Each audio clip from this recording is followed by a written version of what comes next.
Dafayin Gimel Amud Aleph, second line from the top. We were in the middle of the discussion, the machloikis between Abai and Rava, if a person is chavin lachtach as a tolush, v'chotach as a mechuber. A person intended to cut something which was not attached to the ground, which would not involve any malacha, which would not involve an isser, and inadvertently he cut something which was attached to the ground, which is kaitzer. Rava says he's a mesasik. He did not intend to do a chaticha de isura, and therefore he's potter. Abaya says, no, it's not considered mesasik, it's like a shoygeg, he's chayiv a korban, because he did intend to do a chaticha, he did intend to cut. Now, it wasn't a chaticha de isura, but nevertheless, he intended to cut, so it's not called mesasik. Mesasik is only if he did an action that he did not intend to do at all. If he didn't intend to cut at all, it's niskavan l'hagbia as a tolish. But here he intended to cut, and he did cut. So Abai says he's chayav. So now we brought down the brisa, and we said the maskana of the Gemara was that the brisa that we quoted, the Reisha was talking about avodah zarah, and the Seifa is talking about shar mitzvahs. So the Gemara says on top, love Reisha ba'akum Seifa shar mitzvahs. So therefore, the Seifa of the Brisa says that a person who is shogeg v'lo miskaven b'shar mitzvahs, he is chayav, whereas by Shabbos he's potter. So that's a chaymer b'shar mitzvahs over Shabbos. So zok the Gemara shogeg v'lo miskaven b'shar mitzvahs hechidami. What's the case of shogeg v'lo miskaven b'shar mitzvahs? What's the case that we say is chayav? Hechidami desover the shuman hu v'ach. He thought this was a piece of shuman, and really it was chaylev. He ate it. So over here, he is not a shoygeg. He's fully aware that one is not allowed to eat chaylev, but he thinks what he's eating is shuman. So therefore, he would be considered to be a mesasik. Mashenken b'Shabbos the potter. So by shar mitzvahs he would be chayav. B'Shabbos he's potter, then niskaven lachtach as a tolish, v'chatach as a mechuber potter. Where the case is by Shabbos, where he is niskaven lachtach as a tolish, v'chatach as a mechuber is potter. So this is the sheet of Rava. This is the sheet of Rava that if he's niskaven lachtach as a tolish, v'chatach as a mechuber, even though he did have kavana to cut for a chaticha, but it was not a chaticha de isura, it's considered mesasek, and therefore on Shabbos he's considered potter. Where is this chumrah by shar mitzvahs? What do we say, chumrah by shar mitzvahs, that in such a case of mesasek that we say he's chayev? That's the case by shuman and chaylev. He thought he was eating shuman. He knows that chaylev is awesome, but he thought he was eating shuman. And in fact, it was chaylev. So Rava says that's considered a mesasik. However, the klal is, even if it's a mesasik, but if it's gufay nana, if his body is getting hana from him, we don't say he's mesasik and he's potter. So that's the chumrah. Rava says in both these cases he's considered mesasik. He did not intend to do a maisa of iser by shar mitzvahs dahainu. By the case where it was chaylev, he thought it was shuman, he thought he was eating shuman, he ate chaylev. He's mesasek, but nevertheless, by shar mitzvahs, since it's gufay nana, his body's getting hana from him, we don't say he's potter. We say, in spite of the fact that he's mesasek, he's chayv. By Shabbos, if it's niskaven lachtach es hatolish, v'chatach as a mechuber, where he did not intend to do a chatiach de isura, he intended to cut, but not a chatiach de isura, he is potter. By the case of the chaylev, he intended to eat, and he did eat, but he intended to eat achila de hatera, and he ate a chatiach de isura. He is a mesasek, but nevertheless, he's chayev sheken gufan nana. That's the way Rava will explain it. V'Abaya, how will Abaya explain it? He can't explain it this way because he says that even by Shabbos, he would be chayev in such a case. What's the case according to Baya? He thought it was saliva, ubala, and he swallowed it. He thought it was saliva. Masha'enken b'Shabbos the potter niskaven l'hagbias atolish v'chotach as a mechuber. So really, the case is saying the doime case is by Shabbos, not that he intended to cut tolish and cut mechuber, because the Abaye says that that's not considered by Misasi by Shabbos either. It's a similar case is by Shar Mitzvahs, he thought it was saliva and he swallowed it, meaning he wasn't even intending to do a proper eating. He thought it was saliva and just swallowing it. So he didn't even have a kavana for achila. That's not considered achila. A swallowing roik, a saliva, that's not called achila. So he did not even have intent for an achila. Nevertheless, but since he swallowed, it was chaylev, and nevertheless, it's by Shar Mitzvahs, he's chayiv because he swallowed chaylev, and it's gufanen, and he's chayiv for swallowing the chaylev. Mashenkin by Shabbos, if niskaven lahagbias atol, she didn't even want to cut. He wanted to lift up something which was he thought was detached, and he ended up cutting something which was mechuber. So he didn't even do the action that he intended. He intended to lift up something that was detached. He didn't even intend to cut. By Shabbos, he'd be potter. Aval Abaye says chayiv because he was niskaven for a chaticha, and then he says that he's chayiv. That's not misasek according to Abaye. Now the Gemara will bring down two other variations of this machlokes, but the same general principle of the machlokes, what's underlying the machlokes of Pi and Abaye and Rava. Itmar niskaven lizraik shtayim v'zarak arba. So a person is chayiv if he throws dalet amas in rishus harabim. Let's say the person only intended to throw 2 amas, and he ended up throwing 4 amas. Rav amar patur, Abaye amar chayiv.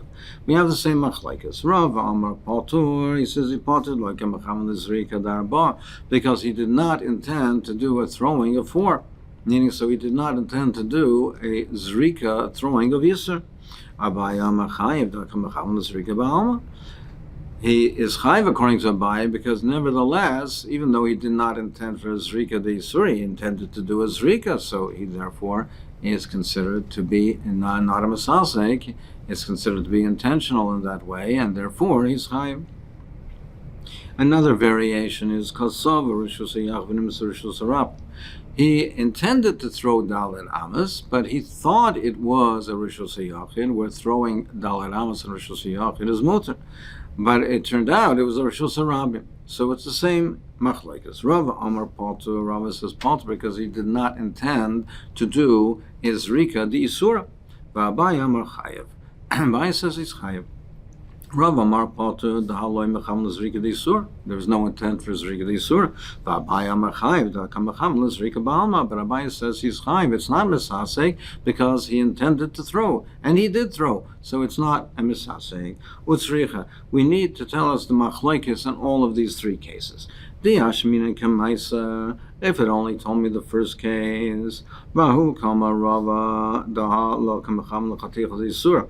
In that case where he is niskaven to cut something which is tolish and he cuts something which is mechuber, there Rava says that he's potter, it's misasek because he did not intend to do any chaticha d'isura.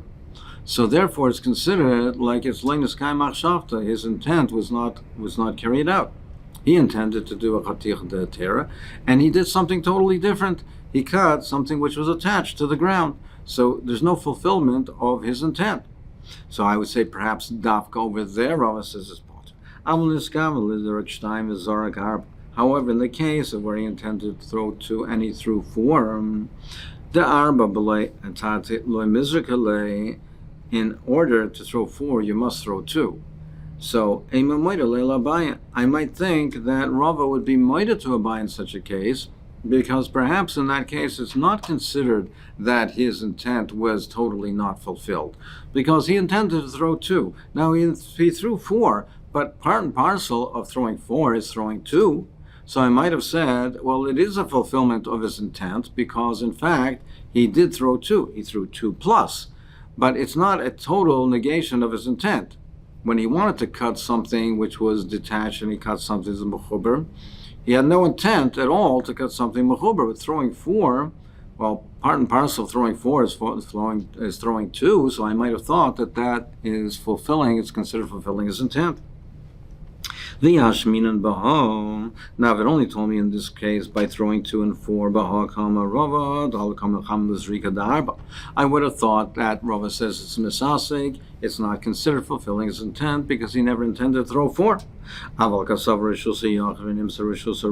in the case where he intended to throw 4, and he did throw 4, it's just that he thought it was in a Rishus Yachid, but in fact it was a Rishus Rabim. Over there, over there he intended to throw 4, and he did throw 4. I might have thought in that case he would be moided to Abaya. That is considered fulfillment of his intent. That's why we have to say in all these cases that Rava argues with Abaya. In the mission that's coming up, it says, the Tana tells us the number of the Avos Malachos, they're 39. And so we ask, why do we need the number? Why does the Tana have to tell me the number? And Rav Yochanan explains, he tells me the number to tell me the maximum number of chatos that a person could have, that in one act of forgetting, if he did not realize that this is awesome. So he, in one Shabbos, he goes through all the 39 Avos Malachas without realizing between each one that he was Oiver and he's Chayv Chatos. He can be Chayv a maximum of 39 Chatos. That's why the Tana tells us the minyan. So Bishlam, according to Abaya, that says, in the cases that we discussed, that you Chayv Chatos, meaning even though it's not completely, his machshav is not completely fulfilled, he was mistaken between 2 and 4, etc., then he's still chayev. Mishkachas lo diyada d'surah Shabbos. We can understand that a person is chayev, and he's chayev 39 chatos, meaning he's aware that it's Shabbos, and he's even aware that the malachos are asuras, but he made a mistake with the shear, with the size, with the amount. So Mishkach the Yodel Disur Shabbos, Yodel Lo Yisr Malachas. He knows about Shabbos, he knows the Malachas are Suras, V'Katoy B'Shiurim, but he made a mistake with the Shiurim. So, for instance, like in the cases we discussed before, he knows that it's also to throw 4 in the Rishus Harabim, but in the case where he intended to throw 2 and he threw 4, so he knew it's Shabbos, he knew the Malachas, and Rabbi considers that a Shogeg, so we understand that he knows about Shabbos, and how, if he knows about Shabbos, he knows Malachas, so why is it considered a Shogeg? Because in these types of cases, it's considered a Shogeg. So we can understand why he's considered a Shogeg, and he can be high with 39 Chatos. But according to Rava, it says in these types of cases, he's Patur. So what is the scenario? What is the case where we say that he can be high of 39 Chatos?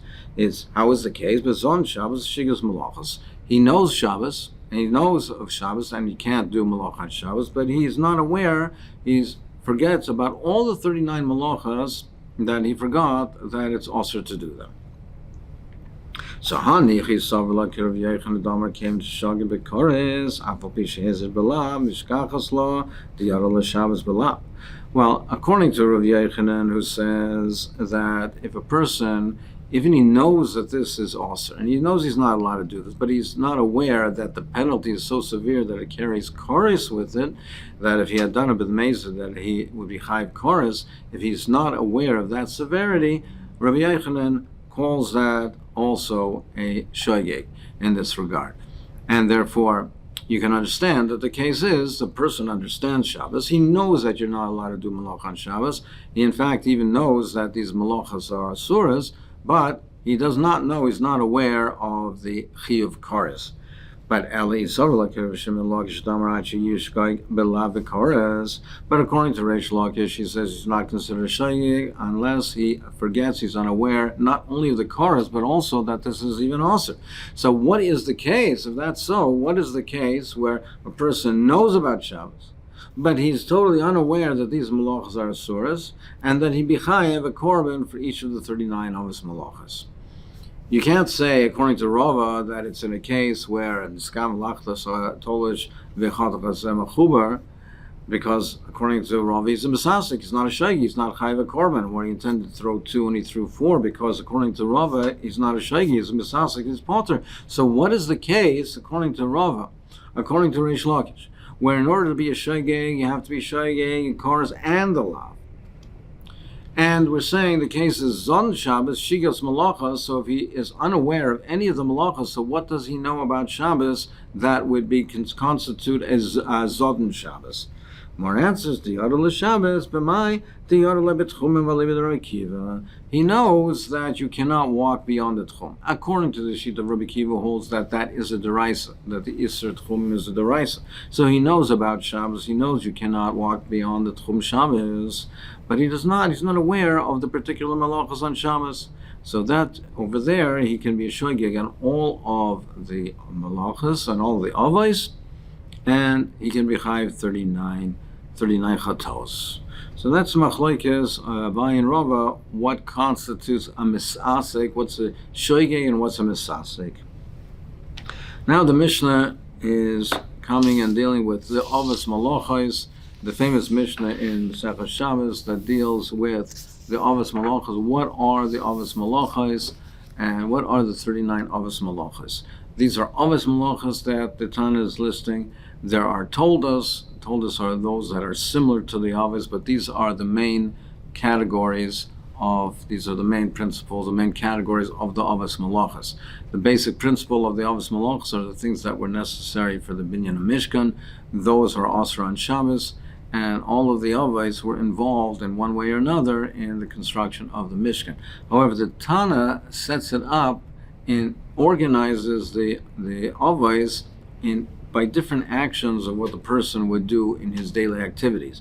So the first category are things organized. It's the avos that are organized in the preparation of food, of baking bread. Now, in the Mishkan, that is not involved in building of the Mishkan, is not baking bread. These all were done in different areas of the Mishkan, but the Tana is organizing it in the way of baking bread. So, for instance, we'll see, but one of the avos is baking. Now, baking was not part of the Mishkan, on the building of the Mishkan. What they did was cooking, and they used to cook the dyes because they had to dye the wool in the Mishkan for the building of the Mishkan. But the Tana, instead of says cooking, says baking because he organizes with Sidur Dapas. So too in the different categories of the Mishnah. So we'll just go through the Mishnah and go through it in very general terms. As we go through the Gemara will discuss each of in greater detail. Avos malachos are b'layim chaser achas. There are 39 avos malachos. What are the 39 avos malachos? Hazereya. So that is planting. They planted to get the samamonim that were needed for the dyes in the Mishkan. So planting, and as Mephoshim speak out, when you plant, the plant does not grow until some time later. So if you plant on Shabbos, it's not going to take root and grow immediately. Nevertheless, even though the growing takes place later, the chiyuv is for the planting that's done on Shabbos. So the machlokes achronim, if a person planted on Shabbos, but then after on Shabbos he removed it before it actually took root. So that's the machlokes the Rashash and the Minchas Chinuch, as a person chayev for the planting in such a case. Or perhaps we say, according to the Rashash, that if you removed it before it never took root, then it's not considered planting. So that's the machlokes between them. V'achayresh is plowing. V'akaitzer, he's harvesting. He cuts it down. Cuts down something that's growing from the ground. V'ma'amer, after you harvest, so you pile it. They take the wheat, for instance, and they make piles of it. So they gather it together. They gather it together and make piles. V'hadash, and it's threshing. Threshing is to separate the stalks from the kernels. V'hazoyer, winnowing, they threw it up in the air. They threw it up, the grain is mixed with the chaff. They threw it up in the air. With the pitchfork, the wind blows away the chaff, and that separates the grain from the chaff. V'haboyer, selecting, is more of a finer process of selecting, of separating, removing the impurities, the chaff, the grain, the stones rather from the grain, removing the impurities from the grain. Hatoichen, grinding. They used to grind it up. Meraket, sifting. That's sifting. And it's again a different, finer separation of the separating the flour from any impurities. The Gemara will ask, Hainu Zera, Hainu Bar Marakit, it seems to be that they're all the same. The Gemara will discuss that these all seem to be similar. They're all actions of separating and refining the grain, the flour, from impurities. Halash is kneading, so flour, you mix it with water, you make it into one mass. Va'oifa, and baking. And in bread, it's baking. In the Mishkan, in fact, it was cooking. Then there's the next category, which is revolved around the fabricating of cloth. And the Mishkan, they fabricated cloth that was used to the curtains in the Mishkan. So the next category is centered around this fabrication. And you shear the wool. You have to cut the wool, shear the wool from the lamb. From a labna, they used to whiten it. From a napsai, so it's all tangled, they had to separate it and disentangle it.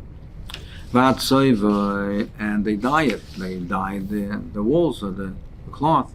After that, they made threads out of it. So they were spinning, they're twisting it and making threads out of this wool. So the next few are involved in the weaving process. And just as a general discussion and overview of it, first we'll see what the Tana says, what these are involved, and then just a general discussion about the weaving process. But as we get into it, the Perek HaOreg, the Gemara will discuss it in greater detail. There's mounting the warp, and making two heddles, and weaving two threads. And removing two threads. So what's involved over here? When they used to weave, there's the chassis. So they had the threads on the chassis. They were now the vertical threads on the chassis. There were two rollers, one further ahead, one closer to the weaver. And the chassis, the threads were now lined up along these rollers, and now they were lined vertically. Now in the weaving process is every second thread of the chassis, one was higher, one was lower, the Arab passed through back and forth, and that's how you weave. So you create an opening between one thread, and it goes under, and then up and down, over and under, over and under. The way they did this process over here is they set up two frames. And the two frames, so that is, they set up the two frames, and they had with them the heddles that were kind of rings in them. So one thread passed through, and these rings were on every alternate thread. So the first frame had a ring on 1, 3, 5, 7, and the other frame had rings on 2, 4, 6, 8. They passed the thread through the ring. So on one roller, the chassis, on the other roller, it passed through a ring. The second thread passed through the second thread on the frame below, that was number 2. The third thread passed through the ring on the first frame on ring number, and that was number 3. It passed through the ring on the first frame. Then the next thread, number 4, passed through, and it passed through the ring on the lower frame. And then they used to lift up the frames up and down, so that the threads, as they were passing, the air would pass back and forth. One would pass under, over, and so too back and forth. It would pass through, and that's how you wove them, and they became woven together. So, as I said, we will discuss it in greater detail when we get to the Perek HaOreg, but in terms of the Mishnah there is the Mesech, so you have to set up the threads of the chassis. On the frames, you have to make the rings. They made the rings on the frame. Is passing it and weaving it. Weaving two threads. Removing two threads. Sometimes it was too tight and it was woven too tight. There were too many threads too tightly packed together, so they had to remove some threads to loosen it up. Tying, and untying. You had to tie and untie knots to secure the woven fabric. sewing two stitches. If there was a hole, sometimes they had to. If there's a hole, they had to tear it in order to make to sew it together and make mend it. They had to tear the hole. The hole is round. They had to make it elongated in order to sew it together. And as we'll see in the Gemara, all of these meisim have to be with constructive purpose, otherwise it's mekalkal, it's potter. So tearing on its own is, if it's destructive, it's potter. It had to be for the constructive purpose of now being able to sew it properly. Next category are things that were needed for making the skins in the Mishkan. They had the tachash, which was an am, which we learned earlier in the Masechta, which was a tachas shayim b'mei Moshe, and they used the skins for the covering of the Mishkan. And the Tana over here organizes it in the way of writing, and we'll see, and the Gemara will discuss where was writing done in the Mishkan, etc. But the Tana organizes it in the manner of preparing skins for klaf for writing Megillas. Atzatz, trapping a deer, Vashaych, the shechting it, the mafshita, skinning it, Vamolcha, salting it. In the preparation of the cloth, you had to salt it. Vama'abedes, or tanning the leather, the skins. Vamamachka, scraping the hair out, making it smooth. Vamachatcha, cutting it into size. Vakaisav, shtei oisias, writing two letters. Vamoichet, almanas, lichtav, shtei oisias, erasing in order to write two oisias. We'll see in the Mishkan how that was done. The Gemara will discuss it. Haboina, building, vasoiser, demolishing. Again, demolishing has to be for a constructive purpose. We'll see in the Gemara. V'mechaber, extinguishing a fire. V'hamavir, and lighting a fire. V'makib b'patish, the final banging of the hammer. The final act that was done when a malacha was finished. It's either was done to signify the end of the action or to smooth the hammer for the next malacha. But that was the final finishing touch that was done. Rishus, carrying from one rishus to another. These harei elu avos malachas arboim chaser achas. These are the 39 avos malachas.